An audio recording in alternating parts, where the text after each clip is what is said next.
Кирсамындын пайдалуу жактарын билчү элеңиз. Кирсамындын кир кетиргенден дагы башка өзгөчөлүктөрү көп. Эгерде ким үй тиричилигинде кирсамынды көп пайдаланса, туура кылат. Анткени кирсамын табигый жана экологиялык жактан таза материалдардан жасалат да, аллергияга каршы касиетке ээ жана адамдын организмине эч коркунучу жок. Мына ушул кирсамынды кирде кетиргенден тышкары да өтө көп касиеттери бар. Кирсамындагы пайыздык сандар эмнени билдирет? 72%, 70, 65% бул майлуу кислотанын курамынын пайызы. Андагы сандар канчалык чоң болсо, самындын кир кетирүүчү сапаты ошончолук жогору болот. Кандай түстөгү кирсамын сапаттуу болот? Кирсамындын курамында натрий тузунан жана өсүмдүктөрдүн, жаныбарлардан алынган майлуу кислотадан турат. Ага эч кандай боёктор, консерванттар кошулбайт. Бирок айрым өндүрүүчүлөр жагымдуу жыт берүүчү жана сырткы көрүнүшүн жакшыртуучу кошулмаларды кошуп салышат. Андыктан эң жакшы жана пайдалуу кирсамын болуп күрөң түстүү самын эсептелинет.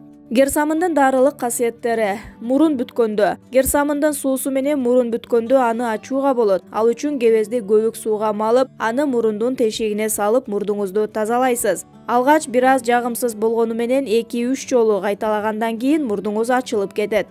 Ит тиштеген учурда инфекция кирип кетүү коркунучунан кирсамын сактайт. Кан бир аз аккандан кийин кан менен кошо бактериялар, иттин шилекейи агып кетсин. Кирсамындын көбүк суусуна чыланган бинтти тиштелген жерге коюп, үстүнөн байлап салуу керек. Ооз көңдөйү жагымсыз жыттанганда, мындай учурда самын сууга тиш щоткаңызды салып түнү менен коюп коюңуз. Эртең менен андагы бактериялар жоголуп калат.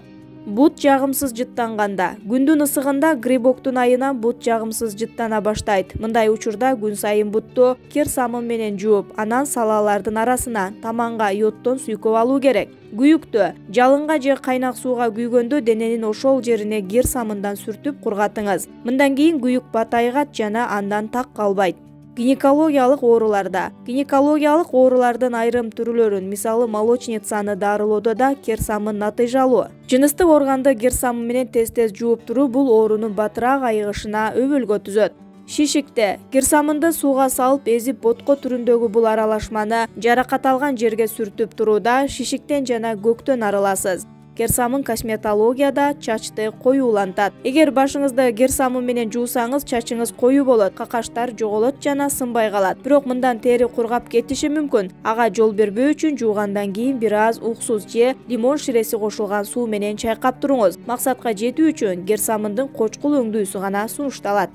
Бет терисин жакшыртат. Жумасына бир жолу кирсамын менен бетиңизди жууп турууну сунуш кылышат адистер. Мындай жуунудан кийин бетиңизге балдар креминен коюп алууну унутпаңыз. Терини жагымдуу көрсөтүүдө мындай ыкма кымбат баалуу косметикалык каражаттарга караганда натыйжалуу дешет. Терини жашартат. Мончого барганда кирсамындын суусуна малынган кайың шыпыргысы менен денени чапкылоодо тери тазаланып жашарат. Безеткиден арылтат. Кирсамынды идиштеги сууга салып жакшылап көбүгүн чыгарасыз. Ушул көбүктөн бир чоң кашыкты алып, бир чоң кашык туз менен аралаштырасыз. Бул аралашманы таза жуулган бетиңизге сүртөсүз. Эскерте кетүүчү нерсе бетиңиз аябай ачышат. Бирок дал ушул ачышканы дарылоо процессинин жүрүп жатканы. Масканы жарым саат кармоо зарыл. Мындан кийин бетиңизде кургак туз гана калат. Тузду сүртүп салып бетиңизде муздак суу менен жуйсуз. Мындай дарылоону күнүнө 2-3 жолудан 2-3 жума жүргүзүү зарыл. Жарылган согончокту айыктырат.